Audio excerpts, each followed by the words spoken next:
The observation deck of the Galactic Military Academy hung suspended 3,000 meters above the violet clouds of Nexar Prime.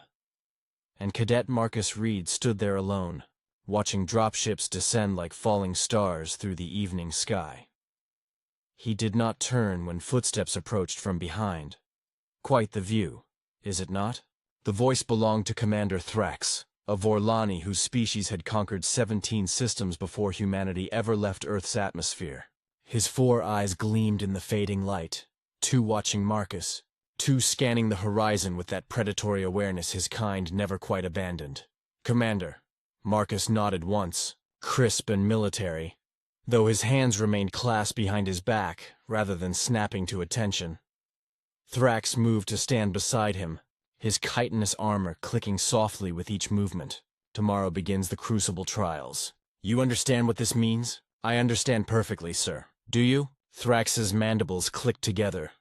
A sound Marcus had learned meant amusement among the Vorlani. In 300 cycles, no human has passed beyond the preliminary rounds. Your species lacks the biological advantages of the other races. No combat exoskeleton like the Vorlani. No telepathic battlefield coordination like the Mindari. No regenerative capabilities like the Kryn. Marcus finally turned to face the commander, and something in his expression made Thrax take half a step backward. "With respect, Commander, you asked why Earth breeds no warriors." Marcus's voice carried no anger, no frustration, just a cold certainty that somehow felt more dangerous than either. "You are looking at one." The silence that followed stretched taut as a wire. Then Thrax laughed, that chittering sound that grated against human ears. "Bold words, Cadet. We shall see if your performance matches your confidence." When the commander left, Marcus returned his gaze to the falling ships and allowed himself the smallest of smiles. They had no idea what was coming. The assembly hall buzzed with 1,000 voices speaking in 100 languages. But Marcus heard only silence. He sat among the human contingent, 12 cadets who represented Earth's latest attempt to prove themselves worthy of joining the Galactic Military Coalition. Around them sat the champions of other worlds. To the left, 3 Vorlani cadets discussed strategy in their clicking tongue, their natural armor gleaming under the harsh lights. Behind them, a pair of Kryn compared scars that had already healed into silvery patterns across their scaled skin. Across the aisle, 5 Mindari sat in perfect stillness, their minds linked in that eerie communion that let them share thoughts faster than any radio. "We do not belong here," whispered Jonas, a fellow human cadet whose voice trembled just slightly. "Look at them, Marcus." "Just look." "I am looking," Marcus replied softly. "I see creatures who have never known true desperation, who has never had to be more than what biology gave them."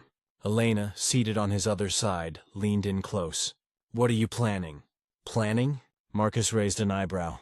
"I plan to win. That is insane." "Probably." His grin was sharp enough to cut. "But here is the beautiful thing about humans, Elena.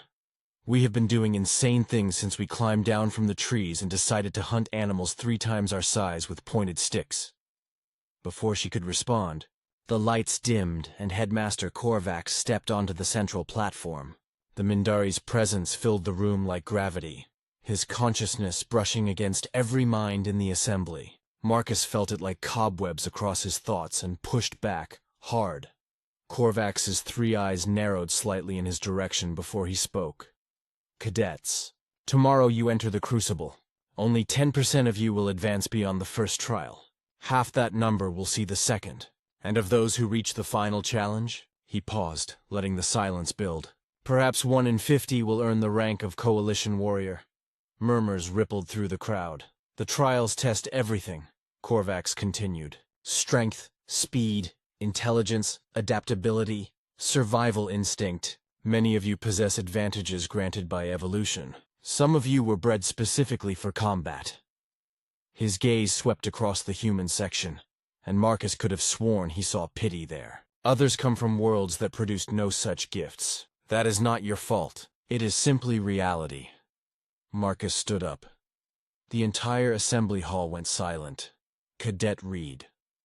Korvax's mental voice pressed against his mind like a physical weight. "You have something to say?" "Just a question, Headmaster." Marcus kept his voice level, conversational almost. You mentioned that some species were bred for combat. That evolution gave them advantages. Correct. Then let me ask you this. Marcus stepped into the aisle where everyone could see him. What do you think evolution does to a species that spent 10,000 generations as both predator and prey? That had to outwit creatures stronger and faster at every turn? That survived ice ages and plagues and wars so brutal we made weapons from the bones of our enemies? The silence deepened. Earth breeds no warriors? Marcus laughed, and the sound carried no humor whatsoever. Commander Thrax told me that yesterday. You know what we call beings like yourselves back home? The lucky ones. You were born with armor, with claws, with telepathy. You never had to earn it. Never had to innovate or die. He turned slowly, meeting eyes across the entire hall. Humans? We earned every single advantage we have. We took fire from lightning and turned it into a weapon. We looked at animals that could run faster than us, and built machines to go faster still. Do you have telepathy? We built radios. You regenerate? We invented medicine. You were born warriors? Marcus smiled, and it was terrible. We made ourselves into something. Worse. He sat down. Nobody spoke. Not even Headmaster Korvax. The first trial began at dawn. 3,000 cadets stood in formation. On the training grounds and overhead, the rules were displayed in holographic letters large enough to read from kilometers away. Trial 1. The Maze. Reach the center. Survive. Marcus checked his gear one final time. Standard issue combat suit, basic weapon loadout, emergency medkit. Nothing special. Nothing that would give him an edge over the cadets with natural armor or enhanced senses. He smiled at that. Cadets, boomed a voice from the observation towers. Begin. The ground beneath their feet lurched sideways. Screams erupted as the entire training field transformed. Walls of obsidian stone erupting from the earth. Pathways forming and reforming in impossible patterns. The maze was alive, shifting, and Marcus ran. He did not run toward the center. He ran along the outer wall. Reed, what are you doing? Jonas's voice crackled over the comm. The center is that way. Trust me, Marcus panted, vaulting over a sudden barrier that tried to block his path. When has anything military ever been straightforward? Behind him, he heard the first sounds of combat. Cadets fighting each other for the clearest paths, using their advantages. The Vorlani is smashing through walls with brute strength. The Mindari are coordinating their movements with perfect precision. And Marcus ran the perimeter, searching. There. A section of the wall where the pattern did not quite match. Where the obsidian seemed just slightly less solid. He pulled a plasma charge from his belt, the kind meant for breaching ship hulls, and set it for a 3-second delay. Marcus, no. Elena's voice. That is against regulations. Show me where it says that in the rules, he called back, and sprinted away as the charge detonated.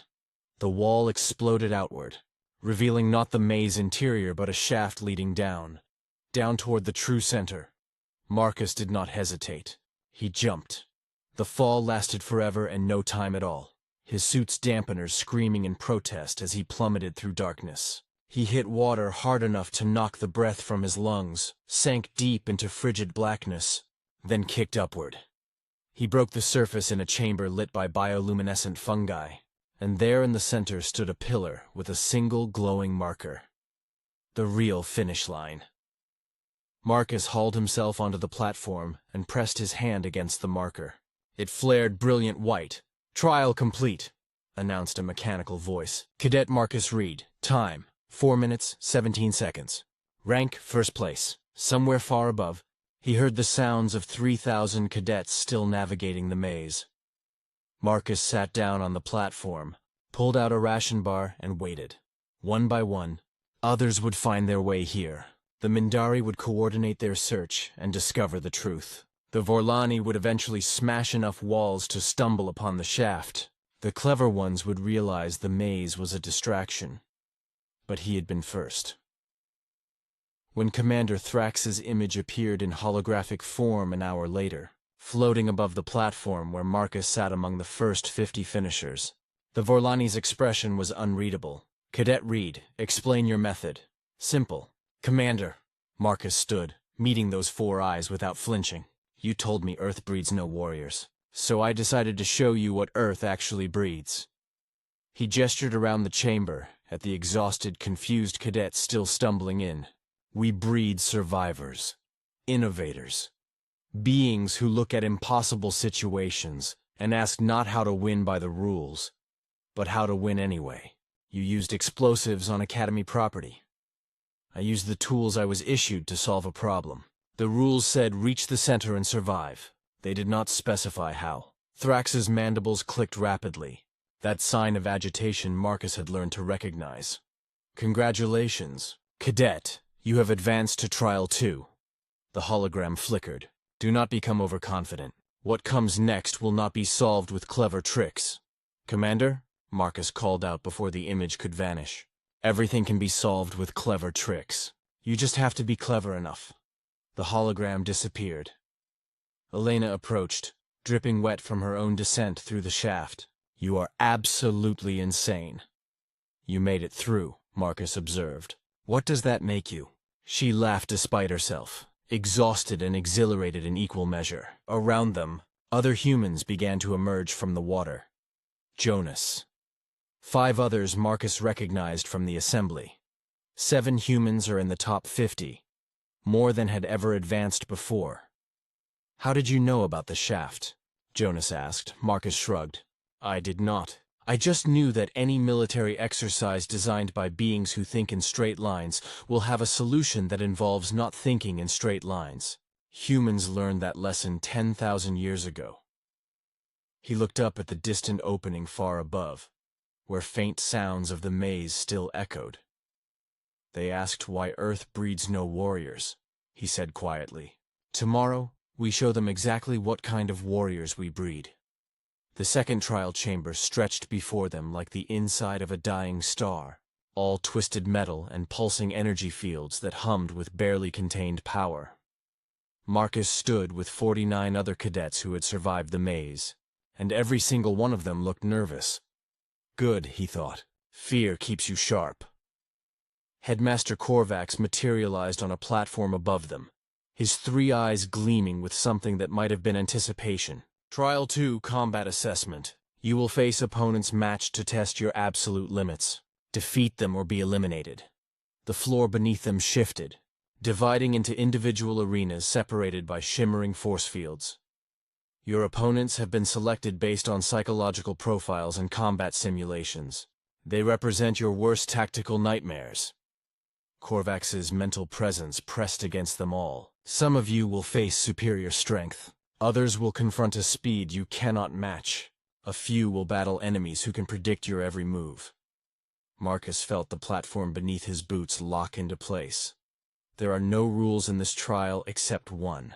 Survive long enough to prove you deserve to continue. The force field around Marcus's arena flared to life, and across from him, something began to materialize. It was him. Exactly him. Down to the scar on his left hand from a training accident 3 months ago. The duplicate Marcus smiled with his face, moved with his stance, and when he spoke, the voice was perfectly identical. Hello, Marcus. Did you really think clever tricks would be enough? The duplicate drew a combat blade. I know every move you will make before you make it. Every strategy you have ever conceived. Every weakness you pretend does not exist. Marcus stared at his own reflection and started laughing. Oh, this is perfect, he said between breaths. This is absolutely beautiful. The duplicate frowned. You find your own defeat amusing? No, you do not understand. Marcus wiped his eyes, still grinning. They built you from my psychological profile, right? My combat history? My recorded training sessions? Every moment since you arrived at this academy. Then you have already lost. Marcus dropped into a fighting stance, but it was wrong. Awkward. Nothing like his usual form. Because the Marcus Reed they have been watching, that was me holding back. That was me being careful. That was me playing by their rules. The duplicate attacked fast and precise. The blade cutting air where Marcus's throat had been a heartbeat before. But Marcus was not there anymore. He had dropped low, rolled sideways, come up with a handful of dirt from the arena floor, and thrown it at his own face. The duplicate blocked, exactly as Marcus would have. blade sweeping the debris aside, which meant it did not see the kick coming. Marcus's boot caught his duplicate in the knee, the joint buckling wrong. The copy stumbled, and Marcus was already moving.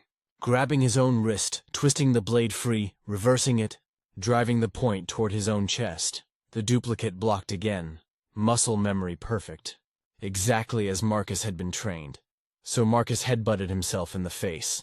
The duplicate reeled backward, shocked, and Marcus laughed again because this thing did not understand the most fundamental truth about humanity. They would do absolutely anything to win. While his copy recovered, Marcus grabbed a fistful of his own hair, yanked his duplicate's head down, and brought his knee up hard, once, twice, 3 times until he felt the nose break. "You know my training," Marcus snarled at his own bloodied face. "But training is not the same as desperation. It is not the same as being willing to hurt yourself to hurt your enemy worse." The duplicate tried to sweep his legs, the exact move Marcus had used to win his last sparring match. Marcus jumped it because, of course, he knew it was coming, landed on his duplicate's extended leg, and drove his elbow into his own spine. Around them, other battles raged.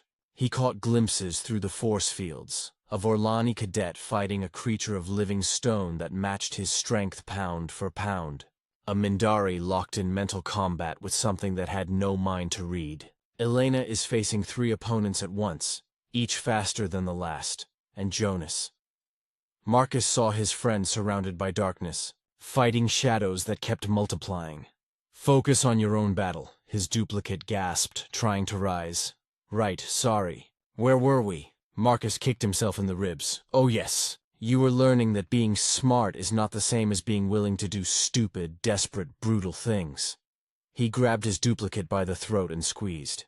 "You were made from Academy records. Combat simulations. Proper form and technique." Marcus leaned close, staring into his own eyes. "But I was made on Earth, where we survived because we were tougher, meaner, and more stubborn than anything that tried to kill us." The duplicate's hands clawed at Marcus's grip, using the exact pressure point release he had been taught. Marcus shifted his grip, thumbs pressing into his own windpipe, choking himself, refusing to let go even when every instinct screamed to stop. "Yield!" the duplicate wheezed. "No! This is illogical. You are hurting yourself." "Welcome to humanity." Marcus tightened his grip. "We have been hurting ourselves to survive since the beginning. Broken bones that healed stronger, calluses from endless work, scars from lessons learned the hard way." The duplicate's struggles weakened. "You want to know the difference between your simulation and the real thing?" Marcus whispered. "I know how much pain I can take. I know exactly how far I can push this body before it breaks, and I am willing to go right up to that edge." The duplicate went limp. The force field dropped. Marcus released his unconscious copy and stood, breathing hard, knuckles split, ribs aching from where he had kicked himself. Worth it. Around the arena, fights continued. The Vorlani had smashed his stone opponent into rubble through sheer persistence. 3 Mindari stood victorious, their mental coordination overwhelming their individual challenges. But others had fallen. 20 arenas stood empty, their occupants eliminated. Marcus watched Jonas finish his shadow opponents through sheer rage-fueled determination, screaming defiance until the last phantom dissolved. Elena danced between her 3 attackers until they tired, then picked them off one by one with surgical precision. 7 humans remained out of the original 12. Trial 2 complete, Korvax announced. 28 cadets advance. The platforms merged back together, and Marcus found himself standing among beings who looked at him with new wariness. The Vorlani, who had dismissed humans as weak, the Kryn who had laughed at their fragile skin, the Mindari who had pitied their isolated minds. None of them was laughing now. "Tomorrow," Korvax continued, "the final trial, the Crucible itself. Only 10 of you will earn the rank of Coalition Warrior." He vanished, leaving them in exhausted silence. Commander Thrax approached Marcus directly, those 4 eyes studying him with uncomfortable intensity. "You fought yourself," the Vorlani said, "and won by being more brutal than your own reflection. Yes, sir. That should not be possible. The duplicate knew everything you would do. Marcus met his gaze steadily. It knew everything the Academy had seen me do. But there is a difference between knowing someone's moves and understanding what they are willing to sacrifice. He flexed his bruised hands. Humans have always been willing to sacrifice everything. Thrax's mandibles clicked slowly. The final trial is not individual combat. It is a team exercise. You will be forced to work with other species. Good. Marcus glanced at Elena and Jonas, both battered but standing.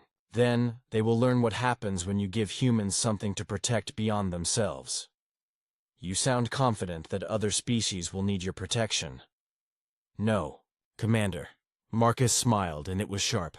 I sound confident that when things go wrong, when the plan falls apart, when everything seems hopeless, humans will be the ones still standing.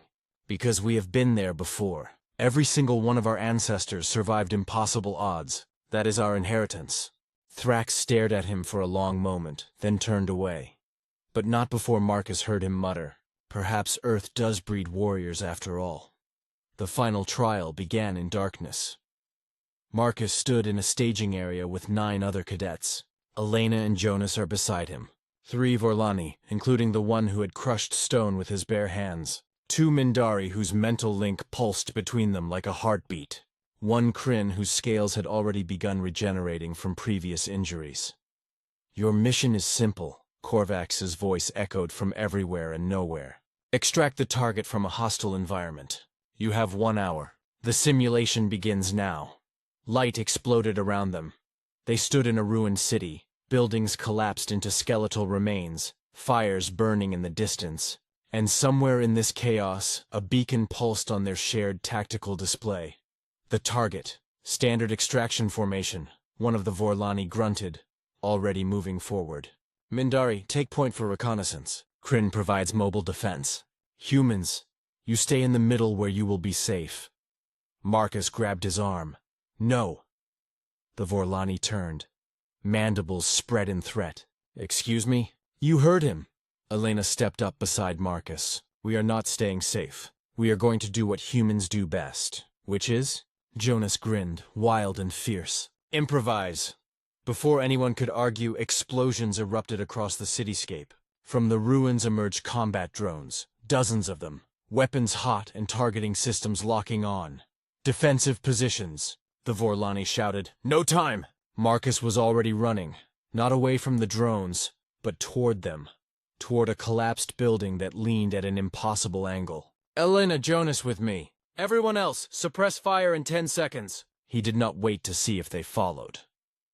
Marcus hit the rubble at full sprint, boots finding purchase on broken concrete, hands grabbing twisted rebar, pulling himself up the angled surface. Behind him, Elena and Jonas matched his pace. The drones opened fire. Plasma bolts scorched the air where they had been running. Marcus, this is insane! Jonas yelled. I know! Marcus reached the top of the collapsed building and pulled a plasma charge from his belt. The same kind he had used in the maze. That is what makes it perfect. He set the charge on a support beam that looked ready to collapse anyway. Timer set for 5 seconds. Jump! All 3 humans leaped from the building as the charge detonated. The entire structure came down like the wrath of an angry god. Thousands of tons of concrete and steel cascading onto the street below, crushing half the drone squadron under debris. Marcus hit the ground rolling, came up firing his sidearm at the remaining drones. Beside him, Elena and Jonas did the same. Their shots coordinated through nothing but practice and trust. The other cadets stared in shock for precisely 2 seconds. Then the Vorlani roared in triumph and charged the confused drones. The Mindari's mental coordination created perfect crossfire angles. The Kryn's regeneration let him tank hits that would have killed others, drawing fire while everyone else flanked. And the humans. The humans kept doing impossible things. Jonas used a grappling line to swing between buildings, coming at drones from angles their programming never expected. Elena hacked a fallen drone's systems and turned it against its fellows. Marcus found a fuel line, ruptured it, led a dozen drones into the spreading vapors, then shot the ground. The explosion painted the sky orange. "Target acquired," one of the Mindari called. "But it is heavily guarded." Marcus looked at the tactical display. The beacon pulsed from inside a fortified bunker, surrounded by automated defenses that would shred any conventional approach. "Ideas?" the lead Vorlani asked, and he was asking Marcus now, not dismissing him. Marcus studied the display, mind racing. The bunker was built into the side of a collapsed parking structure. Walls too thick to breach, defenses too heavy to assault directly, but above it. "The parking structure," Marcus said. "How many floors?" "7, Elena answered. "Why?" "Because we are going to drop a building on them twice in one day." Marcus pointed at the support columns visible on the display. "The whole structure is unstable. We just need to give it a reason to finish falling." The Mindari's eyes widened. "That will bury the target." "No, it will bury the defenses. The bunker itself is reinforced. The target will be fine." Marcus looked around at all of them. "But we need perfect timing. Mindari, I need you to coordinate everyone's movements to the second. Vorlani, you need to place charges on those support columns. Kryn, you are going in to extract the target the moment the collapse starts. Can you survive being partially buried?" The Kryn's laugh sounded like rocks grinding together. "I can regenerate from a severed limb. Concrete is nothing." "Then we have a plan." Marcus pulled every remaining plasma charge from his belt. "Let us show them why you never, ever underestimate the species stupid enough to look at gravity and see a weapon." They moved as one unit now, no longer divided by species. The Vorlani placed charges with precision that would have made demolition experts weep. The Mindari's mental coordination meant everyone knew exactly where to be and when. The Kryn positioned himself at the bunker entrance, ready to charge through the moment the defenses collapsed. And the humans, Marcus, Elena, and Jonas, climbed to the top of the parking structure and placed the final charges on the roof supports, the ones that would start the cascade. 30 seconds, the Mindari's voice whispered in their minds. Eerie and perfect. Marcus set the last timer. 20 seconds. They ran for the edge of the roof. 10 seconds. Marcus grabbed Elena's hand, and she grabbed Jonas's, and together they jumped as the building began to fall beneath them. The world became noise and chaos, concrete screaming as it tore itself apart. The bunker's defenses firing wildly at threats that were already above and behind them. The humans hit the ground on the far side of the collapse, rolled, and came up running. Behind them, the Kryn emerged from the rubble carrying an unconscious figure. His scales cracked and bleeding, but already healing. Already whole. "Target secured," he rumbled. The simulation froze. The ruined city faded. They stood once more in the trial chamber, breathing hard, covered in simulated dust and very real sweat. Headmaster Korvax appeared before them, and for the first time since Marcus had met him, the Mindari was smiling. In 300 cycles of the Crucible Trials, that was the fastest extraction time ever recorded. He looked at each of them in turn. "You worked as a true unit. Each species contributes its strengths. Each member trusts the others completely." His gaze settled on Marcus. "Cadet Reed, you were asked why Earth breeds no warriors. What is your answer now?" Marcus stood straight, exhausted but unbowed. "Earth breeds survivors, Headmaster. We breed innovators who look at impossible situations and find solutions. We breed fighters who never stop, never quit, never surrender." He gestured at Jonas and Elena. "And most importantly, we breed people who understand that the strongest warrior is not the one who fights alone, but the one who makes everyone around them stronger." Silence filled the chamber. Then Korvax spoke words that echoed through the Academy's halls. "All 10 cadets are hereby granted the rank of Coalition Warrior." He paused. "And Cadet Reed, you have also earned something else. The respect of those who doubted you." Commander Thrax stepped forward, mandibles clicking in what Marcus now recognized as approval. "I told you Earth breeds no warriors," the Vorlani said. "I was wrong. Earth breeds exactly the kind of warriors the galaxy needs." He extended a clawed hand. "Welcome to the Coalition, Warrior Reed." Marcus shook it, human fingers gripping alien chitin. Around him, the other new warriors stood, and for the first time, none of them looked at the humans as lesser. They looked at them as equals.